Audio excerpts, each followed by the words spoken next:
I do appreciate everybody attending. What I will do is just give a quick overview of the exoplanet section. Some of you, I'm sure, already are familiar with it, but there's some new things that I wanted to just mention. And then I have, as I said, several directions we could go. I have a number of different topics prepared. What I would like to do after I do a presentation, quick overview of this section, is open it up to see if there's any particular areas folks want to dive into. If not, as I said, I have some prepared things that we could talk about. So let me go ahead and share my screen.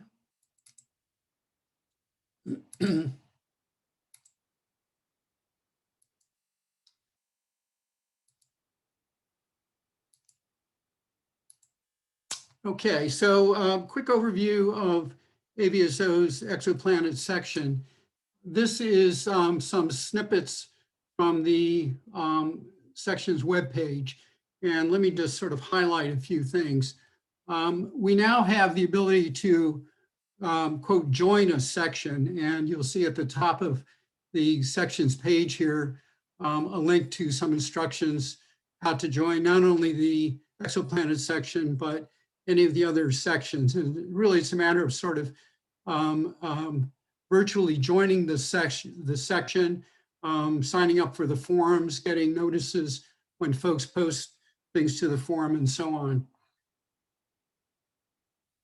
We also have one of the major programs we have going on right now is support of the TESS program, and I'll say a little bit more about that later. TESS being the Transiting Exoplanet Survey Satellite. That we have many AVSO members now who have gone through a qualification process that are part of the TESS science team. And we have an agreement with the TESS folks to qualify AVSO members to be part of the TESS follow-up team. What this means is that AVSO members are doing their own observations with their own instrumentation, are providing the transit data to the TESS science team. And if that data is used in an exoplanet discovery, that AVSO member will be recognized as a co-author of the paper. And we already have many papers now that have been written with many AVSO members as co-authors.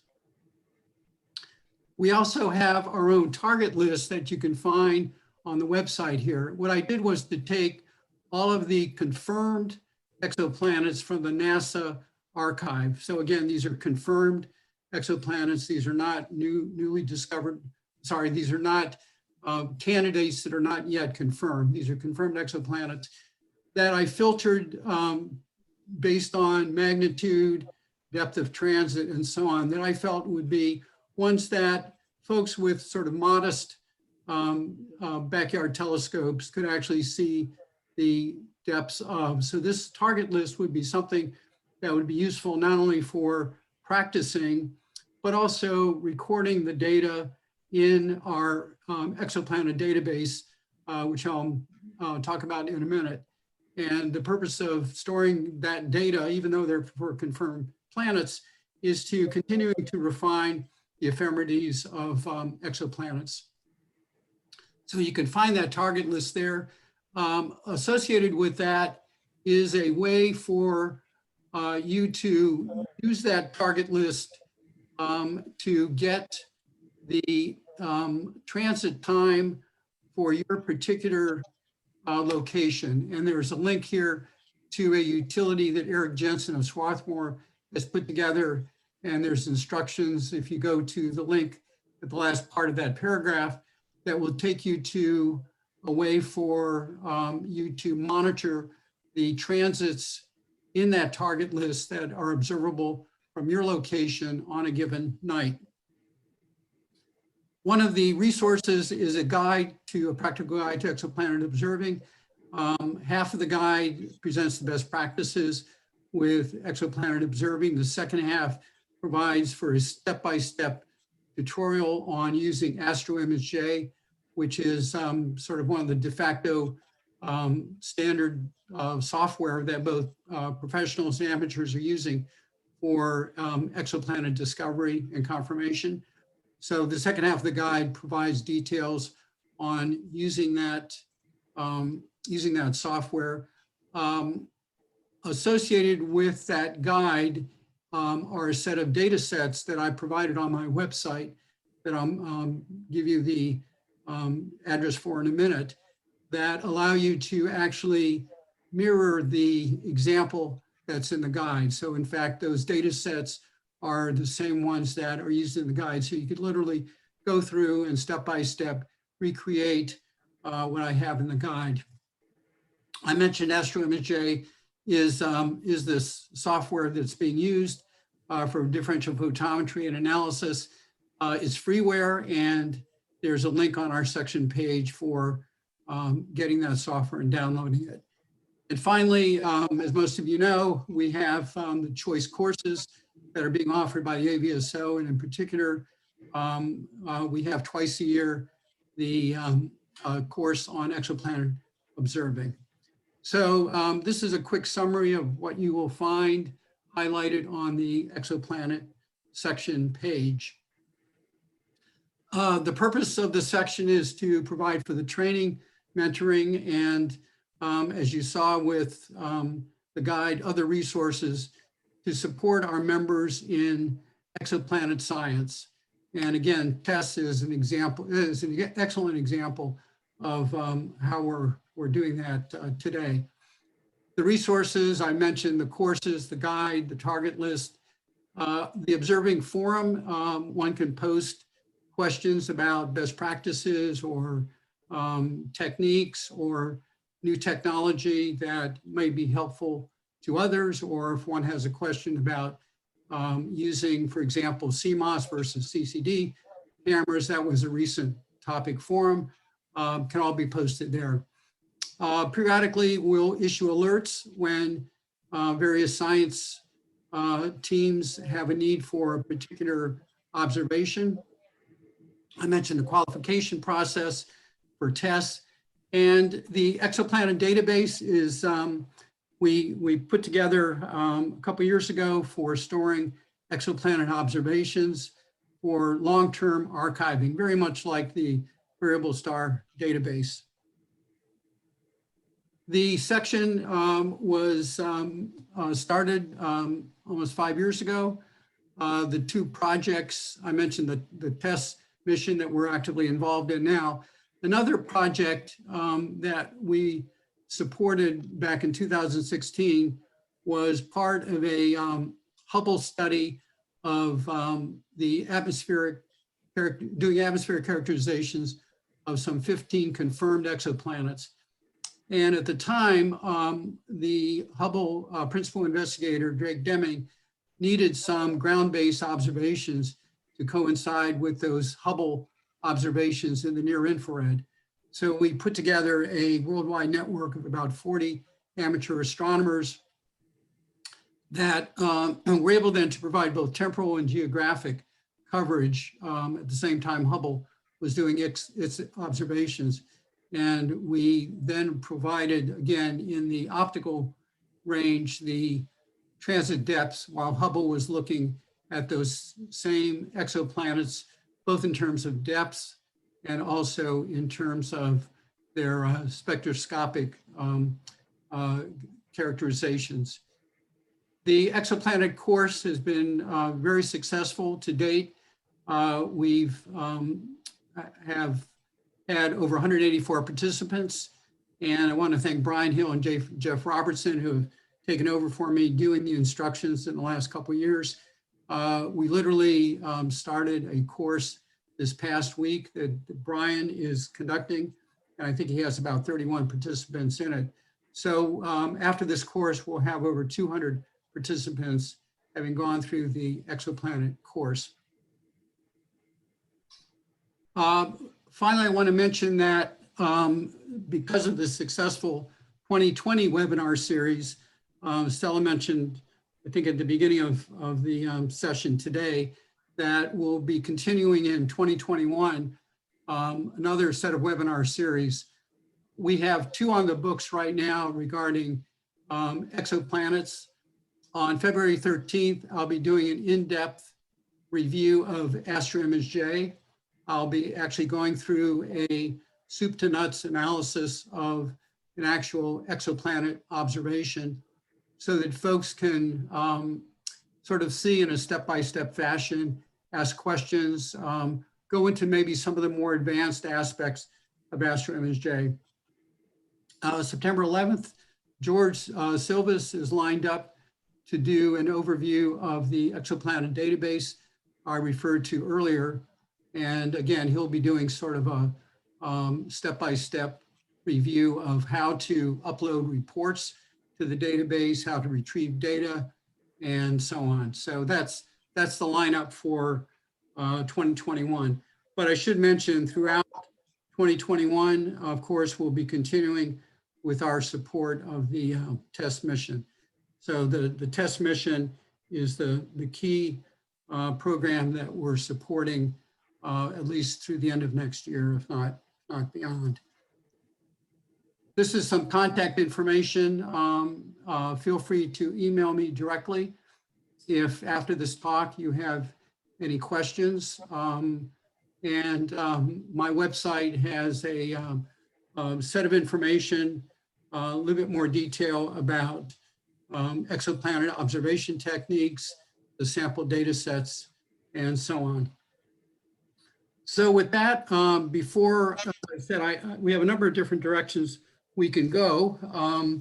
Not being sure of the background of the participants here, I have presentations ranging from an overview of exoplanet observations to an overview of the TESS program and how folks can participate, to also some advanced techniques for those of you who already are experienced exoplanet observers. So let me stop and just open it up for any questions.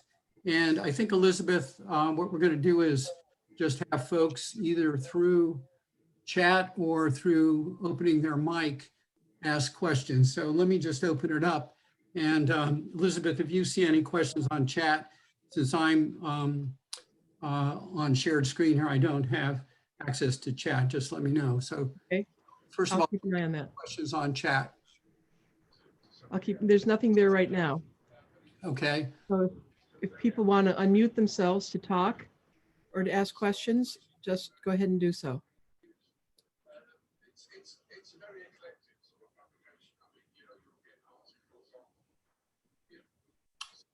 Okay, don't hear any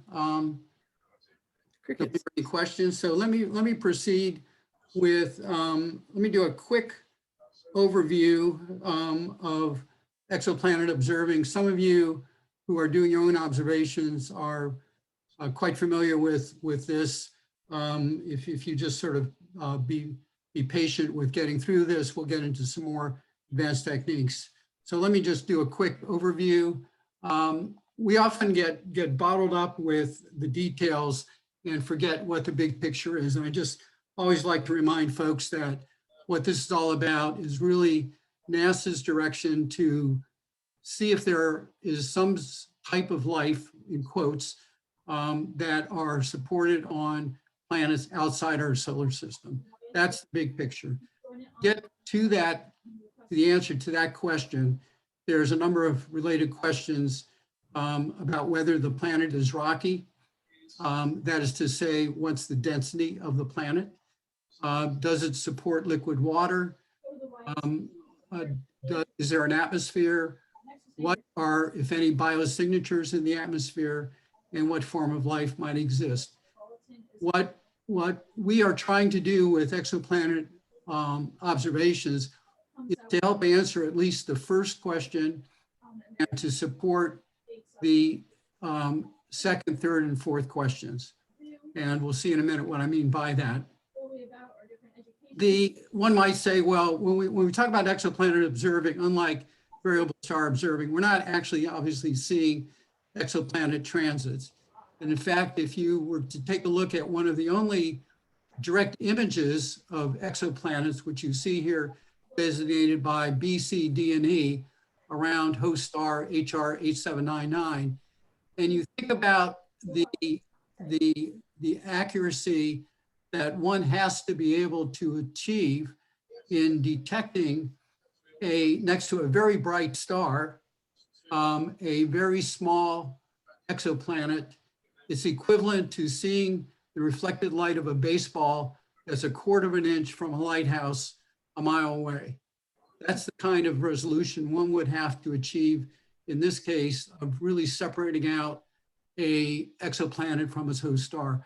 The compounding effect, of course, is that the host star is so much brighter that it swamps out the light of the exoplanets. Future NASA missions are going to try to get to some level of direct imaging. And we'll see later some of the direction that NASA is going in that respect. Most stars have planets orbiting them. Their orientations are different from our point of view. Some are directly transiting the planet from our perspective. Others are going around the star, so we're not able to see any change in light of the star. But the planets, obviously, that we have interest here that we can observe from the ground are those where the planets transit the face of the host star.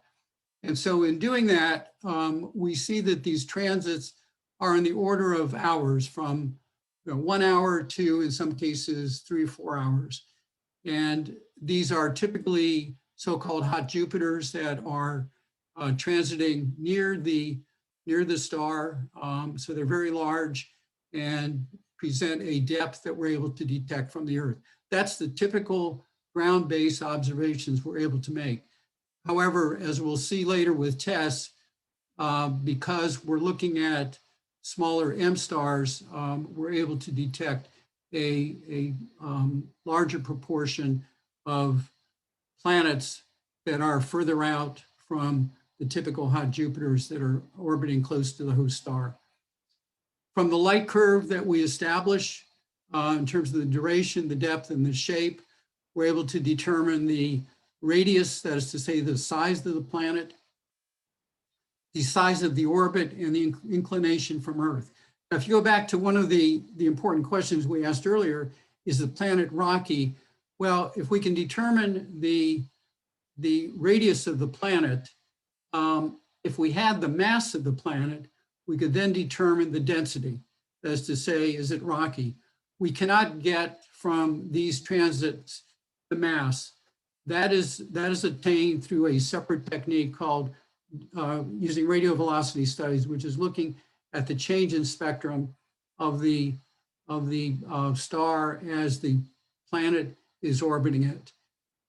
So we do get half of what's needed to answer the question about, is the planet rocky?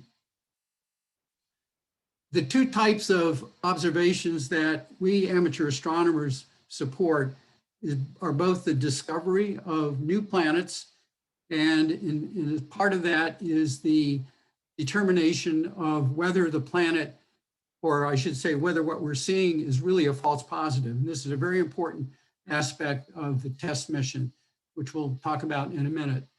The other purpose of amateur astronomers doing these ground-based observations is for follow-up. That is to say, to help refine the ephemerides of confirmed exoplanets and to help with the discovery of other planets by looking at changes in the transit timing, called transit timing variations, because this is sort of indicative then that there might be another planet that's perturbing the timing of the period of the confirmed planet that might point to another planet in the system.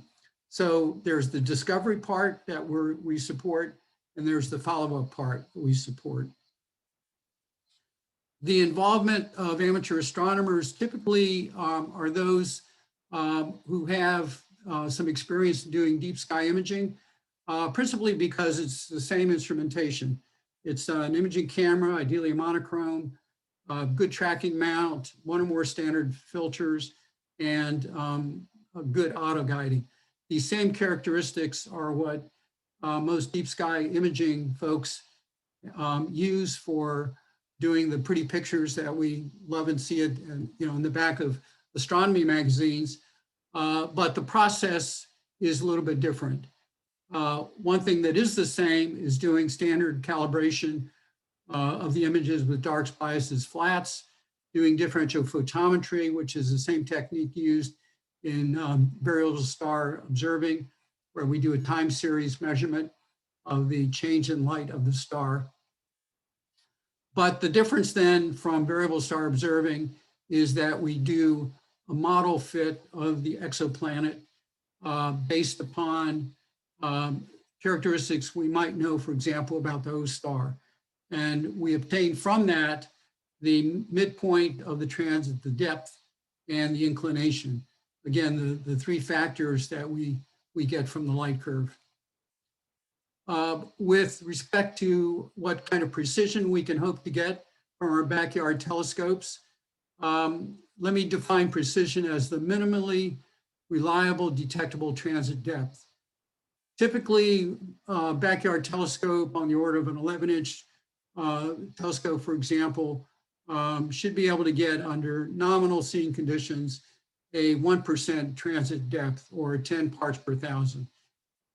The factors, of course, affecting precision are the resolution of the instrumentation, the seeing conditions and the transparency at the site, the quality of the image reduction that the observer is able to do, and related to that is image shift, which is to say, throughout the observation, if there's shifting of the image across the face of the CCD camera, and we haven't done a good job of flat fielding, if there's variations pixel to pixel, that would affect the precision.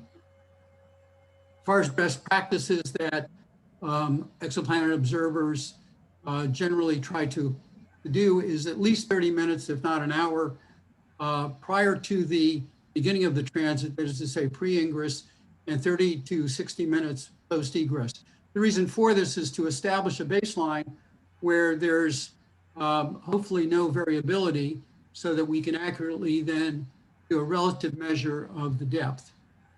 Auto guiding is extremely important to reduce the image shift, especially if we're looking at observations that could take 4 to 6 hours, including the pre-ingress and post-egress time.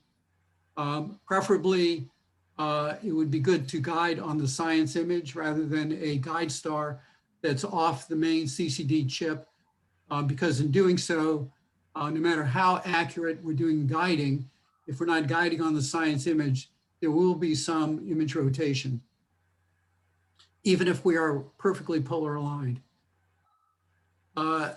We need to make sure that our computers are timed to a good timing source. We use, because of the science purpose, BJD, PDB as a time-based as opposed to simply JD.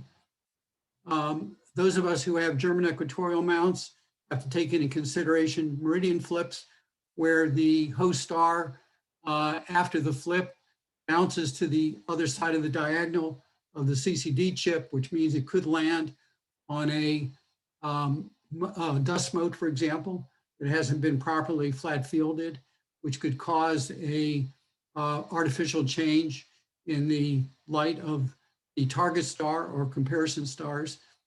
And because our observations are typically so long, where the star is either rising or falling from the meridian, there could be instances where, in terms of trying to maximize the SNR of the target, if we set the exposure at a certain amount and the star is rising, we might saturate the star when it reaches zenith. So we want to make sure that we maximize the SNR, but make sure that we don't saturate. And finally, I mentioned the reference that includes all of these tips, as well as a step-by-step approach to AstroImageJ. So again, let me just stop there and see again if anybody has any questions or wants to go into another direction before I do a quick overview of TESS. Don, there's a comment from Don Starkey that he says he's interested in exoplanet observing advanced techniques. Okay, all right. Any other questions? Maybe I'll just jump to that then. Can I just raise a question? I've been doing some exoplanet observations and been recording them with Exoclock, which is part of the ESA Ariel project. I understood that those observations will be transferred across to AAVSO. Are you aware of that? No, I am not. Okay. Who do you think is responsible for doing that? Well, I assume there was some tie-up between Exoclock and you or NASA or someone, but No, I'm not familiar. And okay. So in that case, would it be worth me loading my observations to AAVSO as well? certainly. And if you go to the WebOps page link on the AVSO website, which is the same link for WebOps for Variable Star, you'll see one in particular for the exoplanet reports. And you'll see there on one of the help tabs, the report format. It's actually very simple report format, very much like the Variable Star format. Okay. Is it different from the variable star format? It is in the respect that the metadata at the beginning is a little different. The data that follows the individual observations in a sense are the same. They basically consist of the following columns. A time base, which is the same as variable star. We'd like to have that done in BJD or HJD. The relative normalized flux change or the differential magnitude. Thirdly, the error of either the relative normalized flux or the differential magnitude. And then any D-trend parameters, up to 4 D-trend parameters associated with that observation. So those are the columns of the report that would follow the metadata at the beginning. Okay, I'll take a look at it. It sounds a little bit more complicated than the variable star input. It's actually, well, I won't judge that, but well, I'll leave it at that. You can. Yeah, well, I get the variable star input. I get straight from Max and DL, so I don't have to do anything with it. So Yeah. Okay. it sounds quite different. Any other questions before we jump to advanced techniques? Okay, let me then bypass the TESS stuff. Since somebody had a particular question about advanced techniques, this is new stuff that I put together specifically for this talk.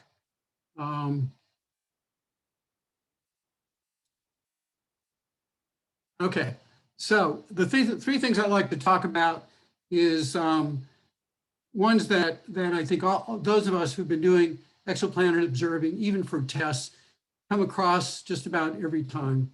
How do we select comp stars? We are often told in the TESS world, for example, that we need to check either for a transit occurring or for the existence of a nearby eclipsing binary. And sometimes we're asked to check for chromaticity. So I'd like to just talk about these three topics and just present some suggestions on how to accomplish these. First of all, with selecting comp stars, we typically don't have the advantage of many known variable stars to be able to get already sequenced stars that the sequence teams have done. We're left basically with a field of view with stars where there's no known identified comp stars. So let's start with selecting comp stars. There's two approaches that are used. The one I think that most of us have used is to select, after we've selected some visually looking good comp stars that look like the same magnitude of the target star, we then look at the RMS of those stars and pick the lowest ones. The second one, which I wanted to present here, which sort of dovetails with the first, but provides sort of a little bit more under the covers understanding of why that's true, is to look at the source minus sky curves relative to the target star. And let me go through an example. This is an actual exoplanet observation I did of HAT P16b, where I just picked, randomly comp stars C2 through C8, did the plots, and this is what I got. Now, if you just look at the light curve, it looks like, some kind of variable star happening. If you look at the comp star plots, what you'll see is, well, you've got some comp stars that appear to be causing some of the other comp stars to have a dipping effect. For example, C2, that black one, is the inverse of C4. Now, if we were to pick the lowest RMS based on these, we would pick, well, let's see, we would pick C3 and we'd probably pick C5, right? So, that would be what we might go ahead and pick as comp stars, those that are of the less variable ones. However, let me present a little bit slightly different approach. Before I do that, though, let's remind ourselves what relative flux is. That is to say, what's on the y-axis of those light curves. If we look at the aperture and annulus around the target, the center part of the aperture are the source counts from the aperture. That is to say, just the ADU counts in that aperture. The annulus, the donut around, are the sky background counts. And of course, what we do is, or what AstroImage, for example, does, or any differential photometry, is to take the sky background counts, subtract them from the source counts to get the true ADU counts reflecting the brightness of the star. So we take source counts minus sky background.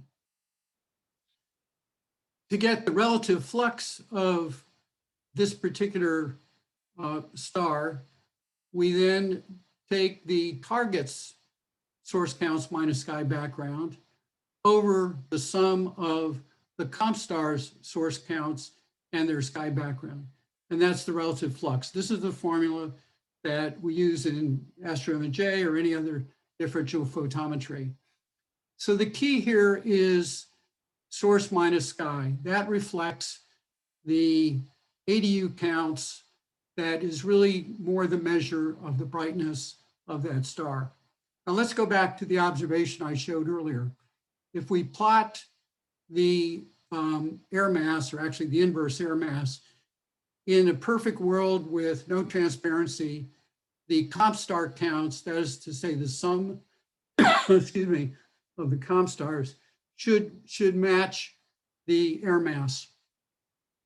If it doesn't, that means there are some transparency issues. There's some clouds, for example, that occurred during the observation, which indeed was the case here, which, is not a big problem because that's why we have comp stars, to compensate for changes in transparency.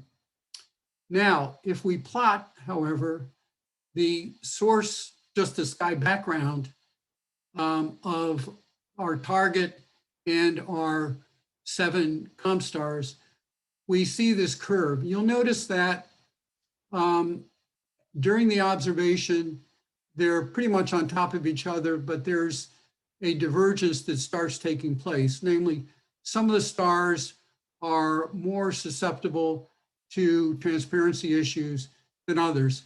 Keep your eye on that blue line. Embedded in it is also the T1, the red line. You can't really see it because it's right on top of each other.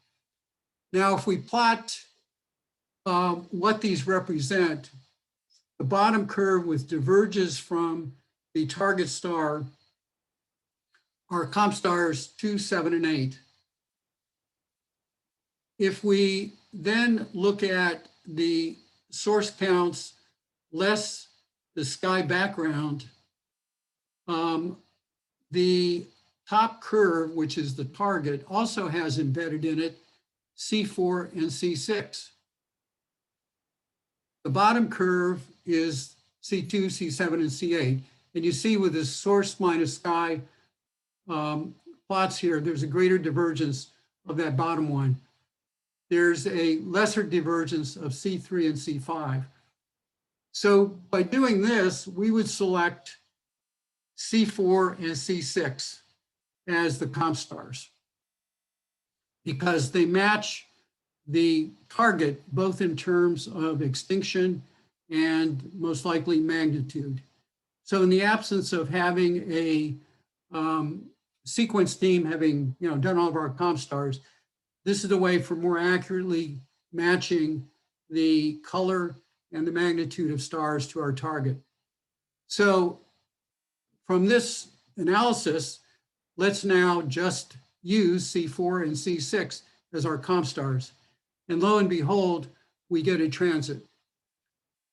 So what was originally what looked like a variable star, and what originally was supposed to be the, go back to the original, if you look at what we thought was going to be the lowest RMS, which was C3, this green curve, and the yellow curve, which is C5, lo and behold, really it's C4 and C6, which are the best comp stars to use.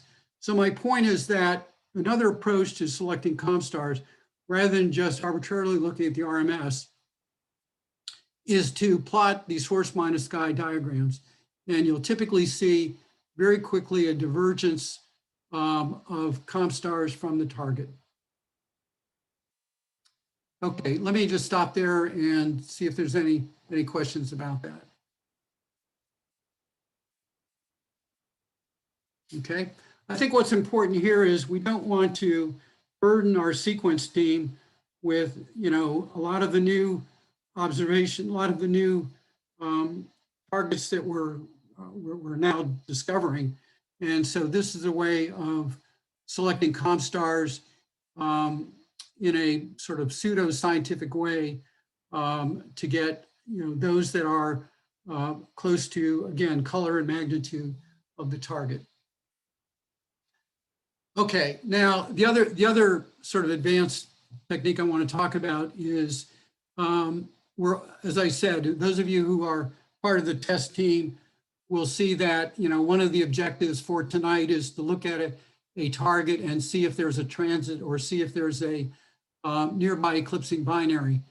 And the problem we have there, of course, is that the nearby eclipsing binaries typically might be faint stars, whereas the target might be a brighter star. So the paradox we have is, what do we set our exposure at? Do we set it at a exposure time where we don't saturate the bright star at the expense of not being able to get enough signal to noise for the faint stars, or do we do it the other way around? But I'm suggesting an approach here where we can do both at the same time, which is to alternate exposures, such as, for example, the odd exposures. We might maximize the SNR of the target star, again, without saturating it. And the even exposures, we set it at a decent SNR where we can analyze the faint stars. Now, at the expense of saturating the target. So we're basically doing two simultaneous analyses at the same time.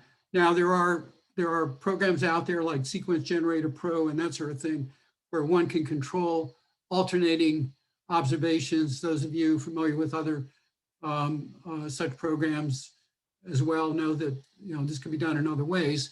So the thing to be aware of, however, is that in the case of a longer exposure for the target or the faint stars, we want to make sure that your CCD doesn't have a RBI effect, namely that there's sort of that the CCD has not adequately flushed out the electrons, so there's no carryover to the next image of a longer exposure from the previous image. You want to make sure there's no RBI effects. So the idea then is you're doing 2 simultaneous observations and then just separate the 2 and do 2 independent analyses. And one would be able to do both, satisfy both the checking for transits as well as nearby eclipsing binaries at the same time. Okay, any questions about that? Okay, the next thing I wanted to just mention is checking for chromaticity. And again, where we're trying to discern whether the transit is due to an eclipsing binary or whether it's due to an exoplanet, we're asked to do the observation in either a blue filter or a red filter, so we can compare it to observations in the other color. Because if there is a difference in the depth based upon the different band passes, then more than likely it's a eclipsing binary. So typically what we'll do is we'll do the observation only in blue or we'll do it only in red. And what I'm suggesting here is that, again, just like with the previous example, we can alternate filters. We can do it in blue, red, blue, red, blue, red, and so on. Again, doing 2 independent analyses and coming up with in one run, the ability to check chromaticity. So those are just some what I'll call advanced techniques. For those of you who have been doing exoplanet observing, especially in the TESS world, where we're asked to do and answer these sorts of questions. So again, let me just stop and see if anyone has any questions on that or any other advanced sort of questions, techniques that you want to talk about. So I was wondering, you know, the idea of either using 2 different alternating exposure times or filters or what have you.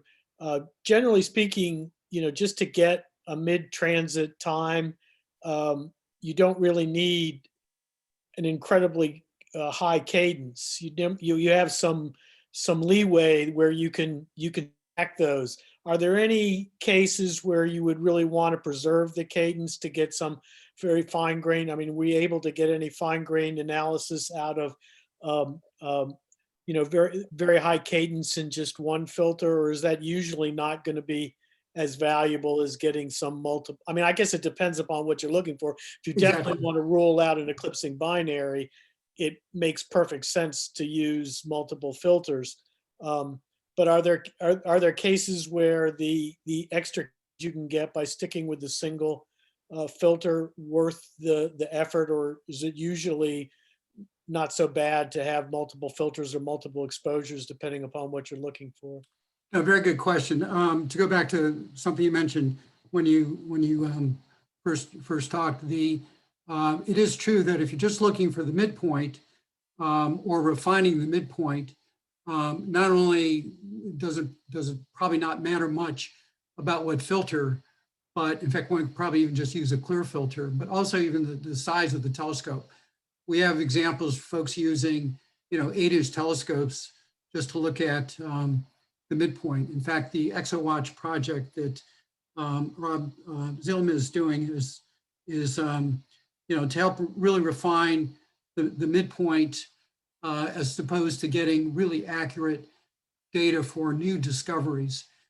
So to answer your question, in terms of cadence, again, as you said, it depends on the purpose. If the purpose is to really refine the transit depth or even the duration, then indeed probably sticking with one filter is appropriate. But if the planet has already been confirmed and it's a matter of really refining the depth, then doing alternating filters would be fine. Also, of course, depends on the duration.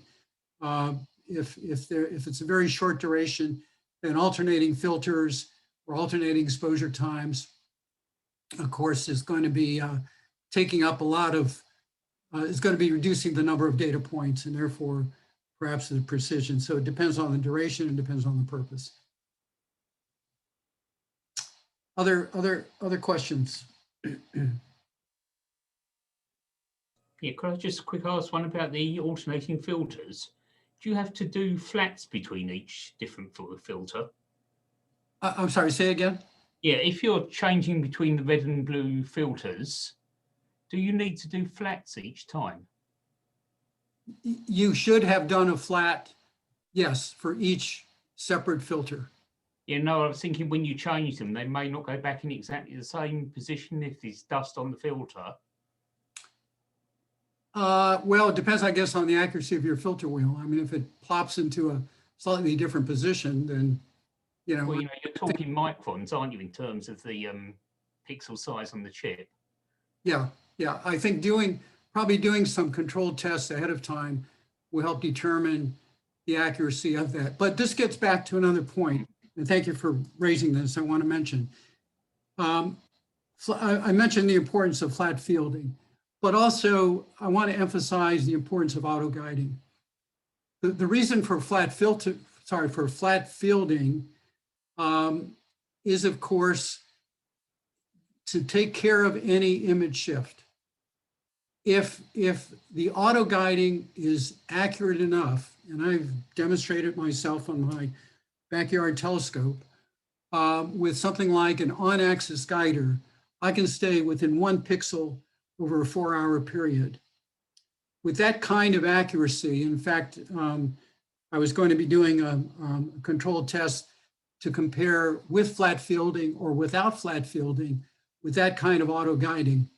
It might be the case that, except for handling a meridian flip, it might be the case that flat fielding may not add that much if in fact the auto guiding is so precise that you're staying within a pixel or so.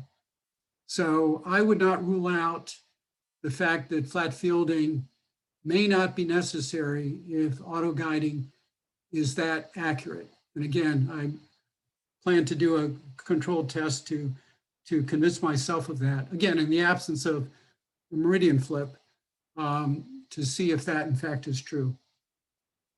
It's not only, of course, your star you're observing, it's the comparison stars as well. I'm sorry, because what? It's not only the star you're observing, it's the comparison stars as well you need to keep in the same place. Well, both the comparison stars and the target star, all of them you want to have stay in the same place, right? And really the only auto guiding I think that has a chance of achieving that is if the auto guiding is on the science image, in particular the target star. And the only 2 ways I know of doing that is with an on-axis guider, or if your guiding software allows you to store as science images the guide image, the full guide image. I tried to work with some of the folks, for example, at Software BIS to get SkyX to do that a couple of years ago, so that if your science image, if your guiding software allows you to store the image that you're guiding on, and it's not just a particular region of interest, but an entire image, then you could maybe do guiding on the science image, which would be the best way to do guiding. Thanks. Sure. Any other questions? Okay. Is there anything, Elizabeth, that you're saying on the chat? No, Dennis, chat is quiet. I think everybody's paying attention. Okay. Let me, let's see, I think it's about 6 minutes away. Let me just close with going back to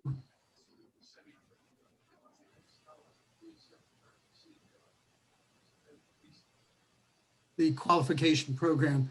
for TESS. For those of you who aren't involved in TESS and are doing your own observations, I strongly would encourage you to consider participating in the TESS mission. We're now into an extended mission. Its purpose really is to provide a set of targets for the James Webb Space Telescope, which is going to do one of those questions I posed earlier, namely characterize the atmosphere.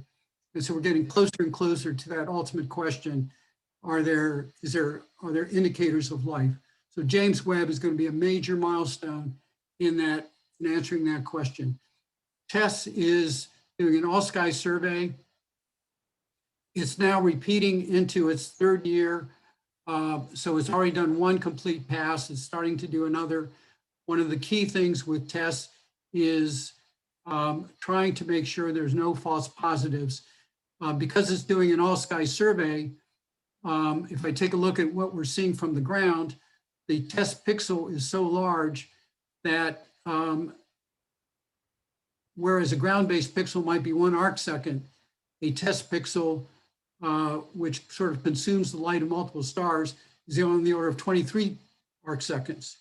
So the problem with TESS is, even though it's a wonderful space telescope, it doesn't have the resolution of ground-based telescopes. Furthermore, the photometric aperture that TESS uses to look for any sign of exoplanets is 1 arc minute, which again makes the detectability on a particular star a little problematic.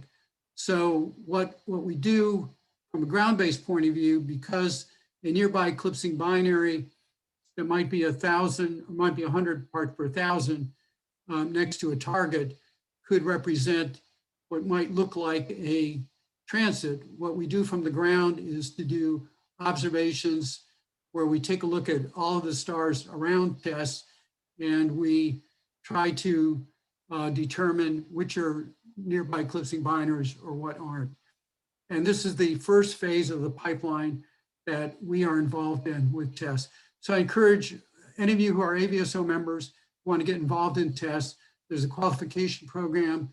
It's actually very simple to go through, and you become an official member of the TESS science team. Feel free to email me if you're interested, and we'll get you into that program. Okay, let me ask one more time if there's any questions, and if not, Elizabeth, I'll turn it over to you.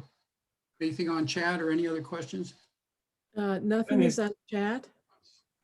So if nobody else has any more questions for Don, Don, I want to thank you so much.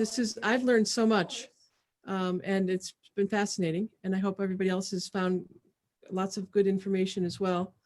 Thank you all for coming today and for attending the meeting and the annual meeting and this great breakout session. And we'll be back again tomorrow.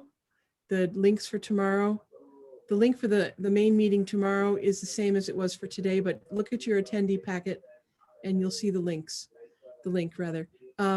Before we go, now I'm going to try this. I'd like to thank our sponsors.